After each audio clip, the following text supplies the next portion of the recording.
This week's top stories.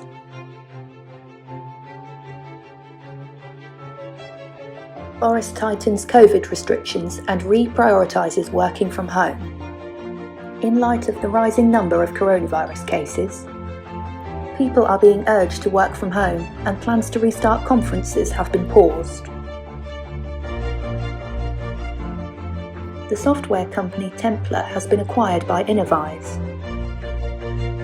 The acquisition brings together the two UK software market leaders in the cleaning sector, creating a workforce management and financial contract management offering for cleaning and FM businesses.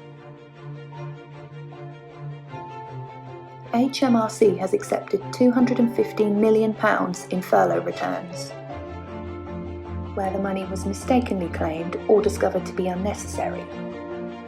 8,433 employers have voluntarily returned the money so far. For all the latest facilities and workplace management news, read more at TWinFM.com.